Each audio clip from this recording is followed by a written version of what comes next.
Alors bonjour à tous, bienvenue dans cette vidéo. Dans cette vidéo, j'avais très envie de revenir sur l'idée de connexion, sur l'intelligence du HP, du ZEP, du surdoué, cette intelligence connectée, de connexion, parce que pour moi c'est vraiment fondamental.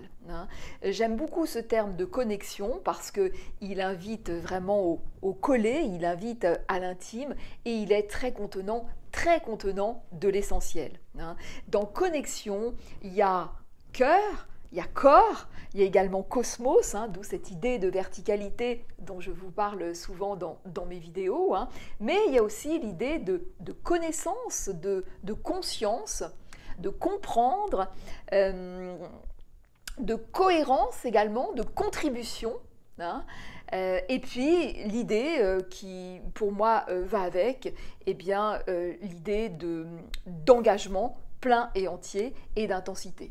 Généralement le surdoué c'est quelqu'un de passionné et qui s'engage complètement, qui engage tout son être, chaque cellule de son corps, si j'ose dire, pour ce qui lui tient à cœur. Voilà. C'est important de comprendre ça, et dans l'idée du corps, du cœur, dans l'idée de conscience et de connaissance, pour moi, ça va avec. Il y a beaucoup, alors je sais que c'est une idée qui peut déranger, mais bon, tant pis, je le dis quand même, il y a beaucoup de surdoués qui ont une connaissance quasi innée des choses. Et cette connaissance-là, qui n'est pas de l'information, pour moi, passe par le corps, passe par cette hypersensibilité, par cette capacité à observer, cette capacité également à ressentir très finement. Pour moi, la première des intelligences, c'est l'empathie. Il y a une phrase d'ailleurs que je reprends dans mon bouquin assez souvent, parce que je l'aime beaucoup, qui dit « Le sage voyage devant sa porte ». Il y a quelque chose de cet ordre-là.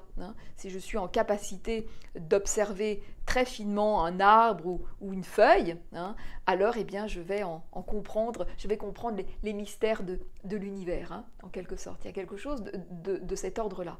Donc, le surdoué, souvent, beaucoup, ont une connaissance quasi innée des choses, justement parce qu'ils sont en capacité d'absorber des informations extrêmement fines, à condition, effectivement, qu'ils fonctionnent bien, c'est-à-dire avec leur entièreté, et non pas de façon mentale, comme parfois ce qui peut se passer dans le cas de suradaptation, où on a donc des personnes qui fonctionnent qu'en mode mental, et c'est comme ça qu'il y a c'est comme ça que ça paquette, c'est comme ça qu'on a de la surinformation, de la charge mentale, comme on dit, parce que justement, ça, ce sont des personnes qui n'ont pas compris encore comment fonctionner dans son entièreté.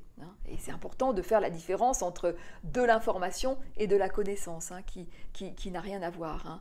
Et c'est pour ça que parfois je ne suis pas toujours d'accord avec les spécialistes qui disent « Ah mais les enfants surdoués, il faut les stimuler intellectuellement parce qu'ils ont besoin de beaucoup d'infos ».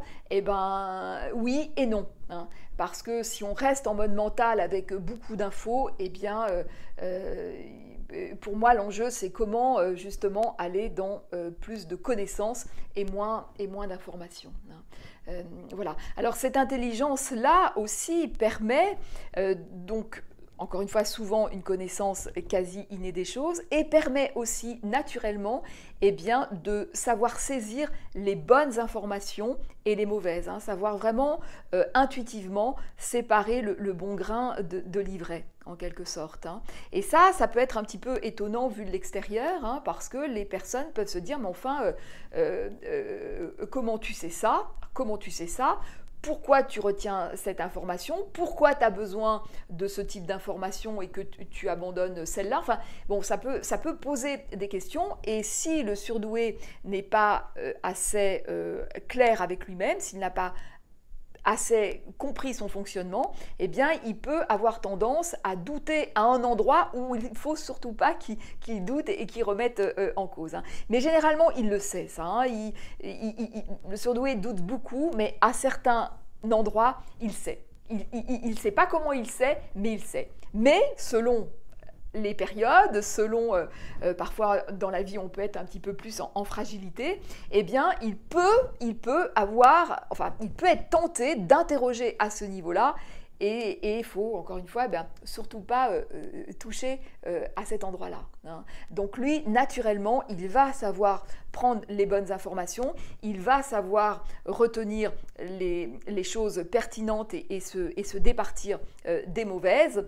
Et parfois, quand il est justement dans la suradaptation et pour X raisons où il peut être justement, encore une fois par méconnaissance, tenté de prendre des informations qui ne sont pas bonnes, et bien comme il va vraiment les mouliner et que ça ne va pas bien se poser parce que quelque part c'est entre guillemets pollué, et bien il va se polluer comme ça, hein. Il va se polluer et c'est comme ça aussi qu'il s'épuise parce qu'il peut mouliner des informations qui sont fausses ou qui sont vides ou qui sont dévoyées, et Dieu sait qu'il y a pléthore d'informations dévoyées, fausses dans notre société. Hein. C'est pour ça que c'est important qu'il soit très au clair, et plus il sera au clair, plus il prend des éléments pertinents et plus il est en belle verticalité et plus il est au clair avec un référentiel qui lui correspond, et bien plus ça donnera une très belle forme et ça ira très très vite. Hein. Alors que sinon, il cherche, il s'embrouille, il s'interroge, il s'épuise, et c'est comme ça que certains surdoués peuvent tomber en burn-out. Hein. Encore une fois, il y a plein de pièges dans lesquels il est facile de tomber.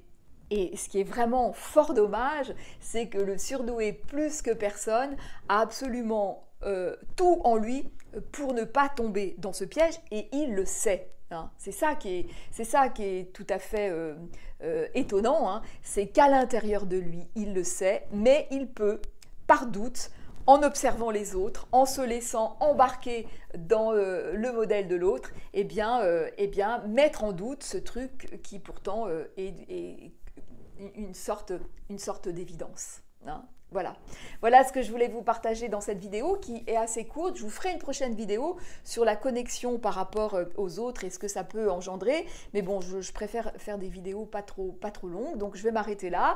Donc n'oubliez pas de liker, de commenter, de vous abonner, de partager. Et je vous dis à très vite dans une prochaine vidéo.